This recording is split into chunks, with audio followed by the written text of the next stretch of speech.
Hello everyone, good morning. Today I'm going to share with you how I graded the DJI Pocket 3 D-Log M clip you just saw in DaVinci Resolve. However, before I start, I do want to mention that this is going to be a pretty technical video when it comes to color grading with lots of nodes and stuff like that. So if you were expecting me just apply a lot and basically call it a day, this is definitely not the video for you. But if you perhaps want to learn a new color grading skill, or you want to see what is possible when color grading DJI Pocket 3 D-Log M footage in Resolve, then this is definitely the video for you. With that said, let's start. So first of all, this is how the shot looks like straight out of camera. And this is where I want to get to with my shot. I got this reference frame somewhere online, and I think the grade from this shot is going to work very well with my shot because the lighting and the atmosphere is more or less the same. We have a waterfall in here, lots of foliage around the waterfall, and basically the same thing happens in here. Okay, the first thing I'm going to do is go to my node trees and apply my Pocket 3 D-Log M node tree.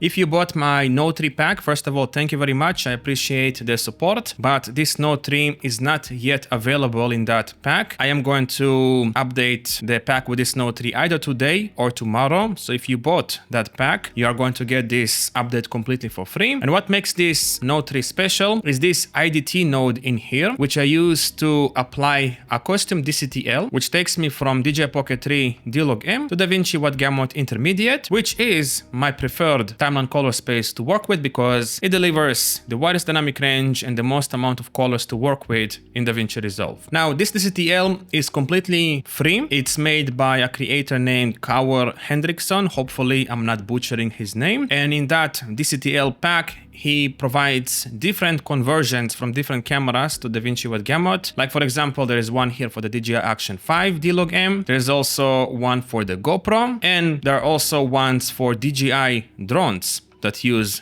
D-Log M. So if you want to correctly mathematically convert D-Log M to DaVinci Wide Gamut Intermediate, I would highly recommend to try this DCTL, especially since it's free. I'm going to leave the full video that Kaur made about this DCTLs, and as far as I've tested, it works really well. I didn't notice any sort of issues, and obviously it's free. You can try it out. If it's not going to work for you, you can come back to the old workflow, but I'm just going to use this today because it just makes everything a lot easier for me since I am working in the DaVinci Wide Gamut Intermediate timeline color space. All right, and now for the output device transform, I'm just using a simple color space transform that Resolve offers, and it takes me from DaVinci Wide Gamut Intermediate to Rec 709 Type A because I'm using a Mac display. All right, now let's start with the actual grade. I think the first thing I'm going to do in here is apply a look with Dehancer just to make it a bit easier, and then I'm going to work underneath that look to get the results that will take me to this shot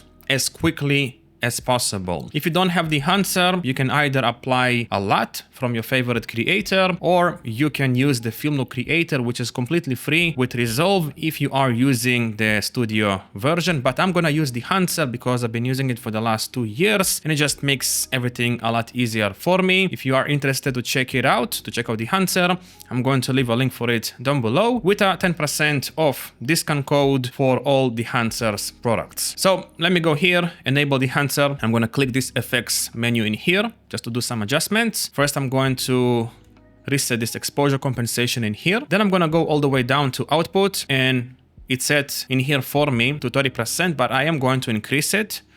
I would say it's to like 65%. I think it's gonna work just fine. All right, next, I'm not going to use vignette. I'm not gonna use overscan, gate wave, film breath, film damage, bloom, halation, grain. I might use color head later on in the video, so I'm gonna leave that open. Then for the print film, I'm using Kodak 2383, but I am going to reset this target white to have like a neutral color. Then I am also going to reset this black point in here just to reduce the contrast. I'm going to manually control the contrast in the next stage. So I'm going to probably also disable this. I don't need that. Then for the film compression, I am going to leave it open, but I'm going to slightly reduce the impact.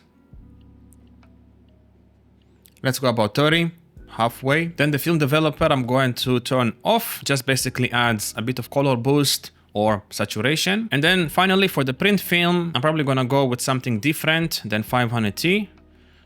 Let's see which one I like. I want something that will take me as close as possible to this. This kind of looks good, but maybe something with slightly more contrast to it. This is a bit too much. Let's see. Gold. This looks okay. Hector. Yeah, I think it's either Hector or gold.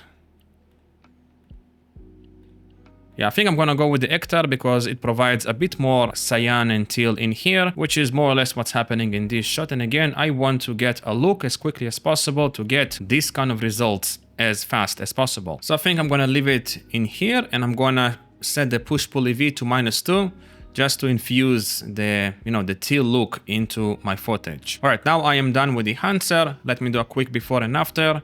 Before, after, before, after. All right, next I'm going to set these shots side by side here, and then I'm going to take my contrast node and I'm going to adjust the exposure and contrast with my shot to get as close as possible to this. And as far as I can see in here, it looks very compressed, meaning that the highlights are very low and the shadows are slightly lifted, and you get this super compressed look in a way. And to achieve that is pretty simple. In Resolve, you're gonna take your node, go to the primaries, and then I'm going to lower the gain just to compress the highlights like in this shot. And now I'm going to bring back some contrast with the gamma by lowering it down. And now my shot looks a bit dark, and to compensate for that, I'm going to use the lift and I'm going to increase the shadows just to fade in the shadows like in the reference frame. Then I'm just going to tweak the gain, gamma until I'm somewhat happy with the results of my shot. Now it is way too faded, so I'm going to lower the lift a little bit. Bring back some contrast and just play around with this until I'm somewhat happy with the results of my shot.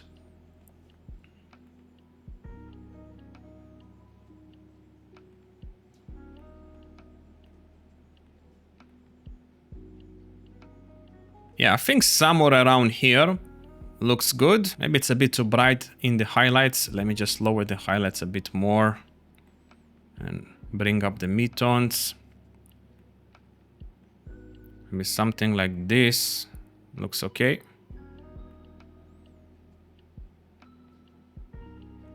Yeah, something like this looks very similar. And now this is the before and after, before and after. I basically reduced the exposure, lowered or compressed the highlights, and then slightly elevated the shadows, and then brought back the contrast with the gamma or midtones. This saturation node I am going to delete because I don't really need it. Exposure node I am going to delete. I don't really need it. Noise reduction I don't really need. I'm going to delete. Sharpen I'm also going to delete just to clean up everything. And then I think the next step that I'm going to take here is slightly warm up the image because the white balance is slightly off. So I'm going to use the balance node in here for that. I've set this node's gamma to linear just to get more accurate results when pushing around the colors. And I'm only going to use the primaries, specifically the gain wheel, to adjust the colors. And I feel like this is a bit too warm, too blue, sorry, and green. So what I'm going to do to compensate for that, I'm going to lower the blue a little bit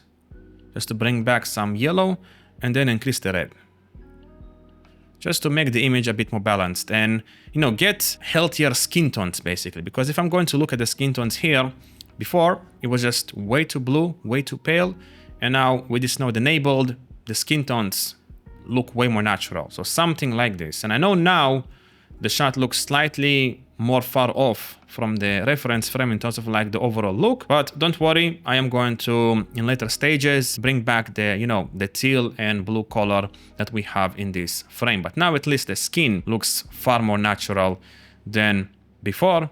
Like before it was here and now it looks just much better. All right, I think next thing I'm going to do is play around with the specific hues in the frame. First of all, I feel like the skin is a bit too red. Let me enable the vector scope, and I'm gonna go to this skin node in here, which I only use to adjust skin tones. I'm gonna click the color slice in here, and then let me just enable the qualifier and just see where my skin sits at. Yeah, it is a bit more red than yellow, so I am going to use this skin section in here, which will only affect the skin tones. Increase the saturation a little bit.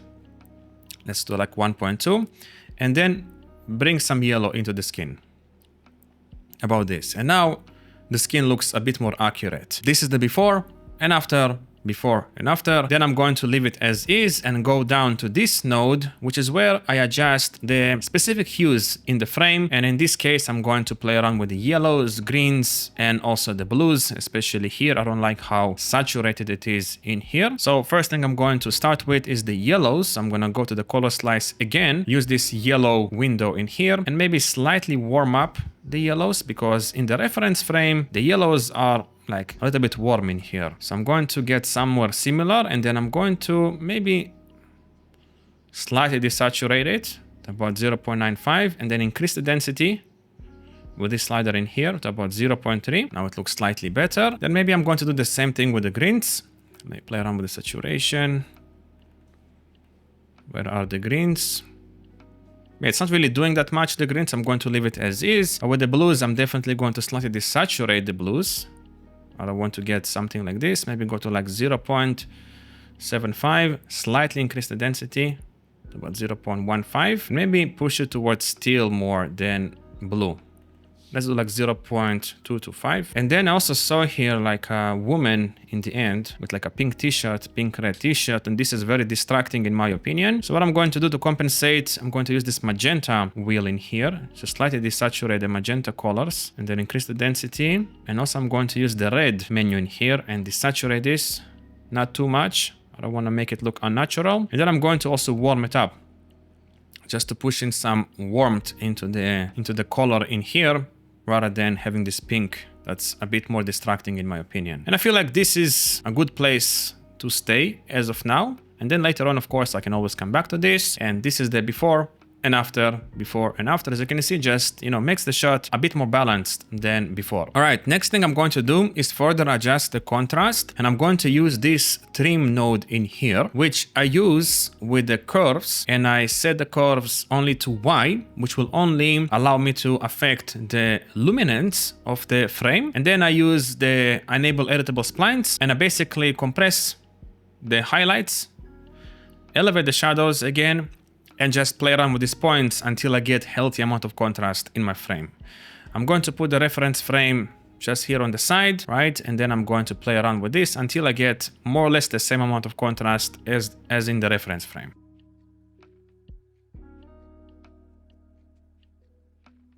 Okay, I feel like this is more than good enough. Let me do before and after, before and after. It's just a bit more punchy than before, but I still keep the exposure in the shadows, and I still keep the compression in the highlights. Okay, now let's bring back this teal effect in the shadows and midtones. And the way I'm going to do that is by using this look node in here. And I think what I'm going to do is just go to the primaries, play around with the lift, gamma, and gain. I'm going to add a bit more teal or cyan into the shadows, quite heavily. Then a bit of blue. Let me open the reference frame here just to see that I'm getting the same color more or less. Something like that. Now I need to bring back some warmth into the midtones. Just a bit of red. Then maybe a bit of yellow.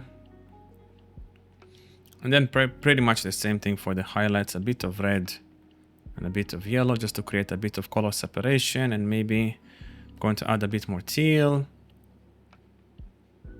Just play around with this until I'm more or less happy.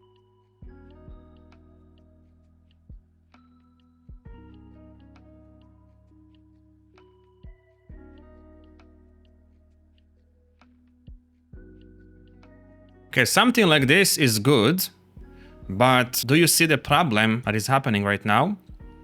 Like the skin is very, it looks so different. So to fix that, what I'm going to do is qualify the skin and then apply this effect only to everything else but the skin. So I'm going to select the look node, go to my qualifier, qualify my skin here, click Shift H to create like an overlay to see what I'm qualifying, and then decrease the width in here just to only qualify the warm colors in the frame. Something like this, maybe increase the width in here just slightly. And then maybe clean up the lows about here, and then clean up the luminance about here. Then go with the center more to the left I need to select the warm colors, the skin tones, and the reds. Somewhere around here, play around with this again.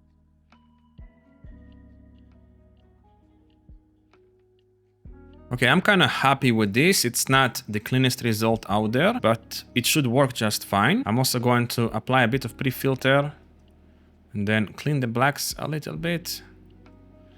Blur the radius just to create a nice transition between my selection and the rest of the frame. Denoise it a little bit as well, and then add a bit of post filter. Something like this. All right, I'm going to click Shift H just to disable the overlay preview. And now I'm going to invert the mask to affect everything outside of my qualification, basically. Like so. Now, as you can see, the skin looks like skin almost, but everything else has this teal effect to it. But obviously this is way too much, especially if I compare it to the reference frame. So I'm gonna go to the node key in here, and I'm gonna probably set it to like 0.7. Maybe even slightly lower, 0.55. Yeah, this is kind of healthy, right? And it brings me so much closer to the reference frame, in my personal opinion. But I might need to do slight more tweaks to it. Let me just see if it looks clean or not, if we see some artifacts. Yeah, it looks relatively clean. I might need to increase the saturation slightly more with the skin here, just to make the skin pop slightly more. I'm gonna go to 1.25 with the skin. And then maybe just to balance it out even further, I'm going to use the film creator node in here. Go inside the film creator, disable the film look, disable the bleach bypass, and only play with the split tone just to get more of that green teal into my shot. So let me put it somewhere around here. And then I am going to leave the amount here at 0.125 and just play with the pivot and hue angle until I'm more or less happy. Just put it somewhere around here and then play with the pivot.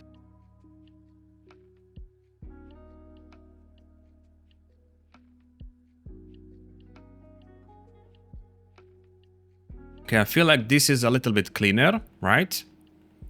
A bit cleaner than before. Now I'm gonna go back to the look node in here and do some further adjustments just to see what I can do to bring this closer to this. Let me play around with the midtones here.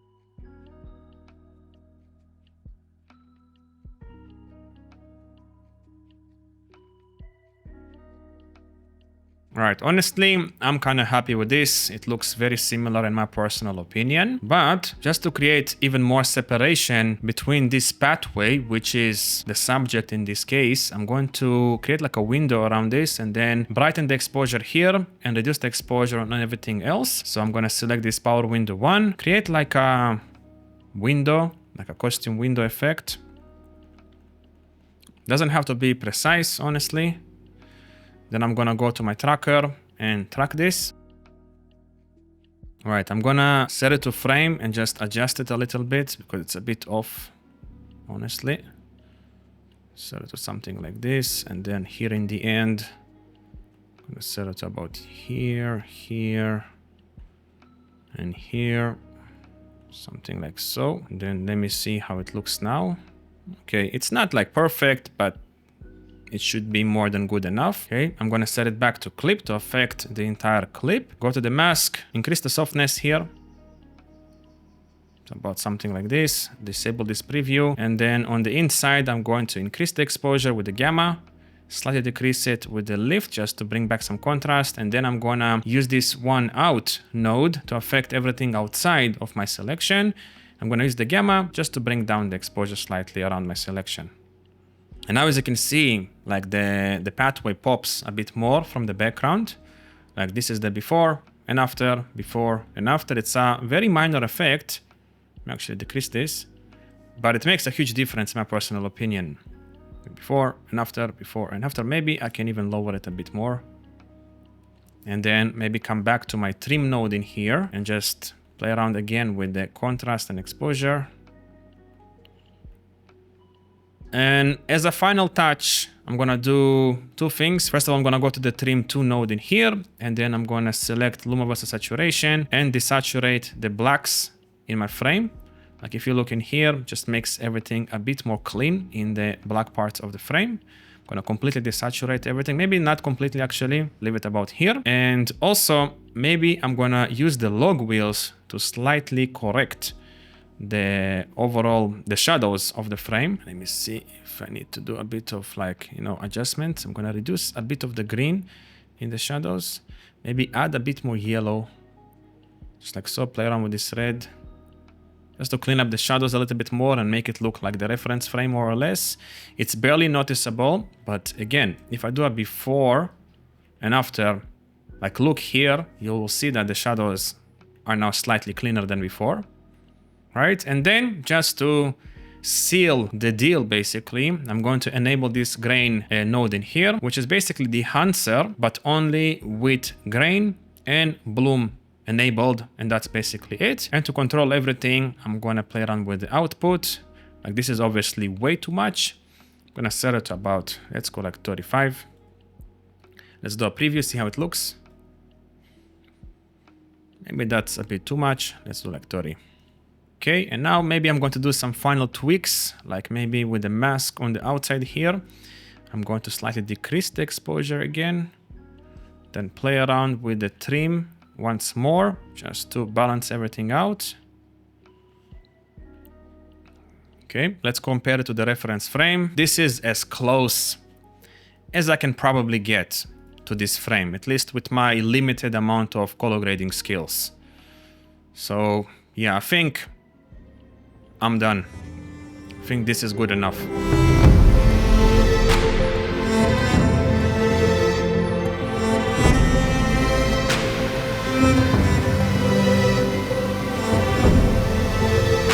Alright, and this was a pretty long video color grading DJI Pocket 3 D-Log footage. I hope you learned something new today. And of course, if you have any tips, questions or comments, leave them down below. Don't forget to also check out Kawor's DCTLs, which are free and are awesome. And also, if you want to check out Dehancer, click the link down below. Use the code ROMA10, I believe, to get 10% discount on all Dehancer's products. Thanks for watching. And I guess I'll see you in the next video. Bye-bye.